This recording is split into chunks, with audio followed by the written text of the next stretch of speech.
Antes de falar sobre o tema que muitos aqui colocaram hoje, o plebiscito, a reforma política, o referendo, quero fazer dois registros. O primeiro relativo à tragédia ocorrida em São Paulo, quando, acho que nas quinta para sexta-feira última, um grupo de 5 rapazes ingressaram numa residência muito humilde, numa favela no Jardim da Conquista, próximo de São Mateus, e ali, armados de 4 facas e 2 revólveres, esses 5 rapazes solicitaram a algumas famílias, havia pelo menos 12 pessoas de bolivianos que, trabalhando ali na zona leste de São Paulo, como pessoas que realizam confecções para determinada empresa, e por não terem ainda os seus documentos plenamente legalizados em São Paulo e no Brasil, são pessoas que não abriram contas em bancos e, portanto, ali as suas modestas economias acumuladas depois de algum tempo estavam guardadas com eles. E já havia este grupo realizado assaltos algumas vezes, por pelo menos 3 vezes ido àquela casa, mas os bolivianos resolveram não fazer as queixas ao distrito policial ali de São Mateus, uma vez que estavam preocupados com a sua situação de legalidade em território brasileiro. Mas eis que nesta última quinta-feira, após exigir que aquelas famílias lhes dessem recurso, e havia a família de Edilberto Yanarico Quilchaca e também de sua esposa Verônica Capcha Mamani, ele de 28 e ela de 24 anos, e pais de um menino que completaria 6 anos, o menor Brian Yanarico Capcha. E então, diante daquele grupo de bolivianos, o grupo de assaltantes resolveu exigir ainda mais dinheiro. O pai Edilberto Yanarico Quilchaca, que já havia entregue R$3.500, foi buscar no automóvel mais R$1.000, deram R$4.500 nas mãos dos assaltantes, que, entretanto, continuaram a ameaçar, e o menino de 5 anos, Brian, estava chorando, solicitando que não matassem a sua mãe e o seu pai, mas porque estava chorando, eis que um dos rapazes acabou desferindo um tiro na cabeça de Brian e causando a sua morte. E eu quero transmitir a minha solidariedade a esta família de bolivianos, ao senhor Edilberto e à senhora Verônica. Eu estive ali no velório que se realizou num cemitério de Guarulhos, pois a família já estava tendo o apoio do Consulado da Bolívia em São Paulo, que providenciou o devido translado que se dará de hoje para amanhã para a Bolívia. O casal vai seguir com o corpo de seu filho num caixão. Ali estavam inúmeras famílias de bolivianos que, inclusive ontem, deram recursos modestos de 10, de 20 reais e assim por diante, para que aquele casal pudesse ter pelo menos alguns recursos. O consulado da Bolívia estava providenciando a passagem para o casal e para o traslado do corpo, mas é muito importante que nós venhamos a refletir sobre o grau de violência que, infelizmente, está acontecendo em nosso país e, em especial, na minha cidade de São Paulo.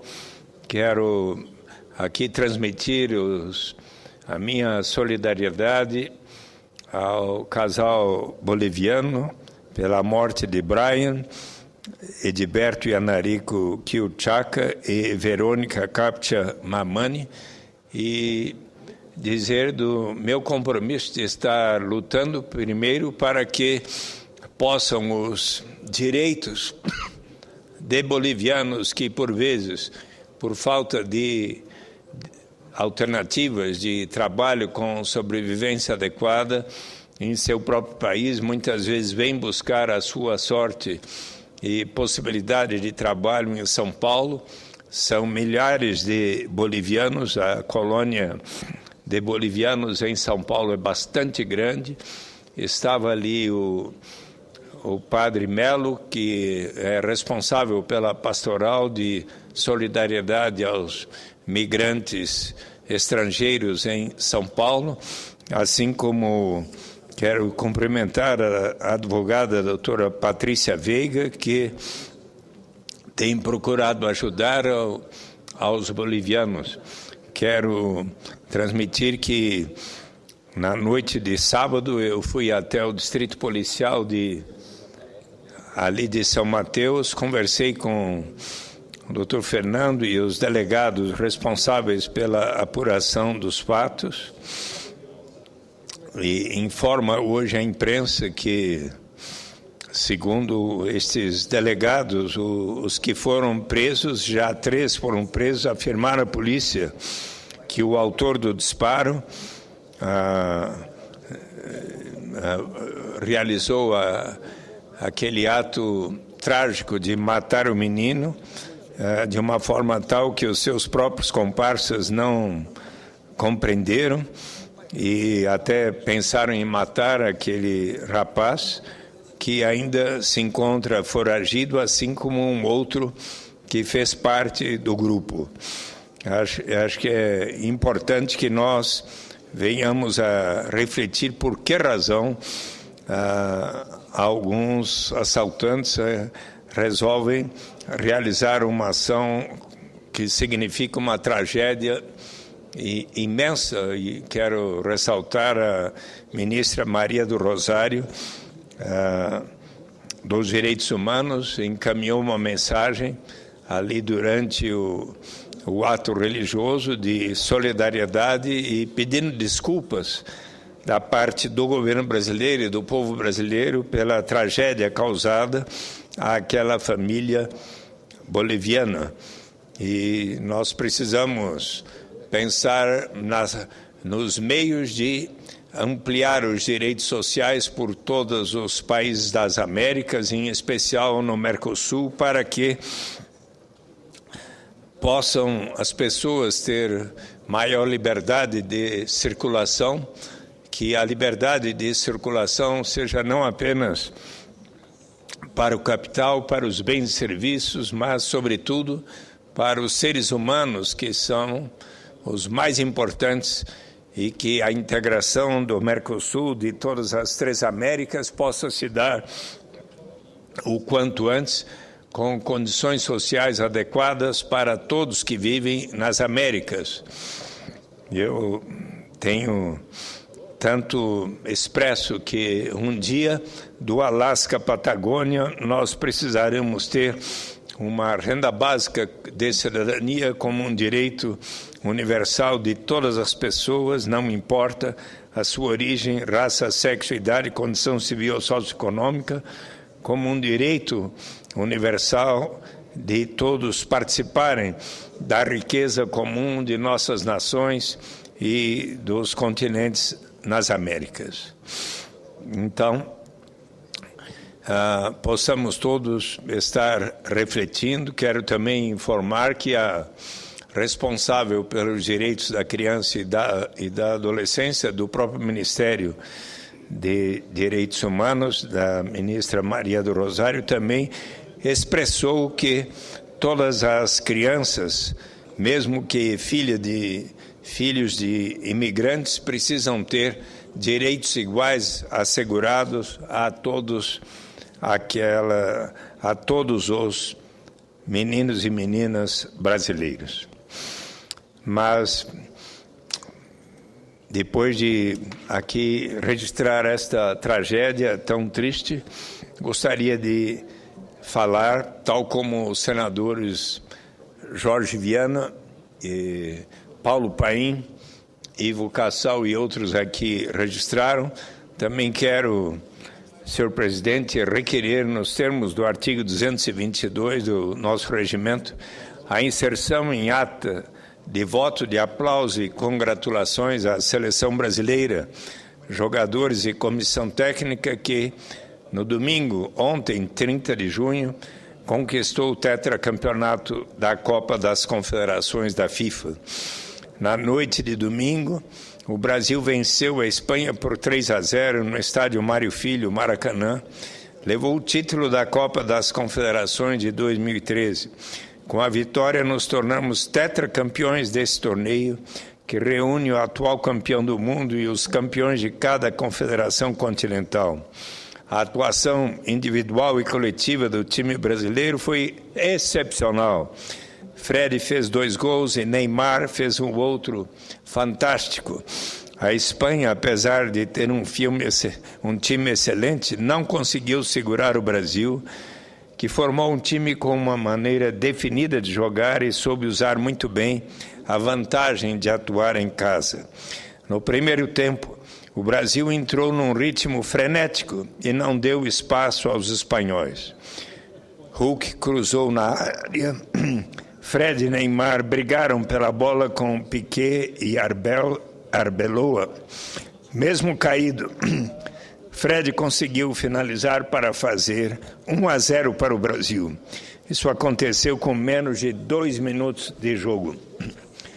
A Espanha ameaçou o Brasil aos 40 minutos, quando Pedro entrou sozinho na área e tocou tirando Júlio César, o goleiro da seleção brasileira, da jogada.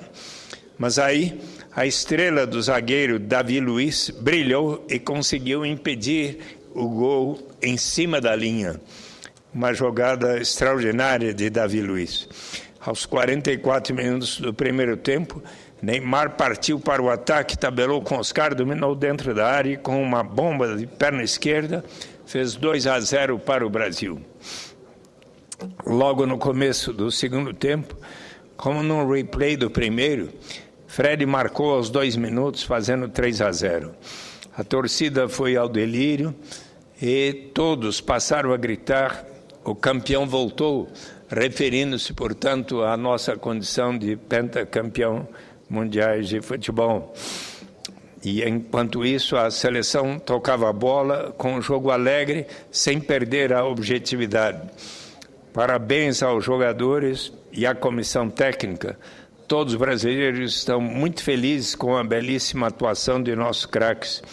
O espetáculo no Maracanã foi inesquecível. Tivemos uma noite de apoteose. O trabalho tem de continuar para que essa noite se repita no próximo ano, durante a Copa do Mundo de Futebol. E quero aqui registrar o nome de nossos 23 campeões, os goleiros Júlio César, Diego Cavalieri e Jefferson, os zagueiros Thiago Silva, Rever, Davi Luiz e Dante, os laterais Daniel Alves, Jean Marcelo e Felipe Luiz, os meias Fernando, Luiz Gustavo, Hernanes, Paulinho, Oscar e Jadson, e os atacantes que tanto brilharam, Neymar, Fred, Lucas, Hulk e Bernard. Neymar e Fred, que receberam o Globo de Ouro e a Bola de Ouro e de Prata, os grandes prêmios, além de terem sido os maiores artilheiros ao lado de outro jogador da Espanha. E também cumprimentamos a comissão técnica, o técnico Luiz Felipe Scolari, o Felipão, Carlos Alberto Gomes Parreira, coordenador técnico, Flávio da Cunha Teixeira, Murtosa, Paulo César Paixão de Araújo, preparador, Anselmo Pereiras Brádia, também, Antônio Carlos Pracidelli, treinador de goleiros, os médicos José Luiz Ronco, Serafim Borges Ferreira, Rodrigo Campos Passe Lasmar, Luiz Alberto Rosão, Odir de Souza Carmo, Guilherme Augusto Pessoa Ribeiro, Rodrigo Santos Paiva, Tiago Mendes Largue, José Haroldo Castelo Branco, Adenir Silva, Antônio de Assis Silva e Rogédson da Silva Barreto, estes últimos dois roupeiros. Esses jogadores deram extraordinária cooperação para que o Brasil ontem fosse respeitado em todo o mundo e certamente a presidenta Dilma esteve muito feliz com este evento. Quero apenas, senhor presidente, cumprimentar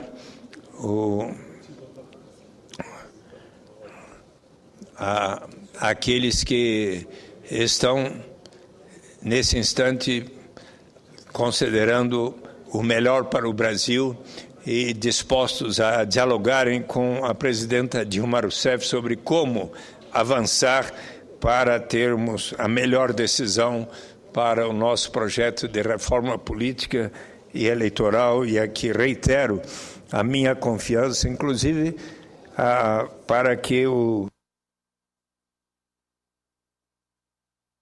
dialogar. Quero cumprimentar o senador Randolfo Rodrigues, que, embora tão crítico por vezes das ações do governo da presidenta Dilma, esteve hoje à tarde dialogando com ela sobre as manifestações do povo, as suas reivindicações e também sobre os passos que deveremos dar para a reforma política. Meus cumprimentos ao senador Randolfo Rodrigues, que teve um diálogo tão produtivo com a presidenta Dilma Rousseff. Muito obrigado.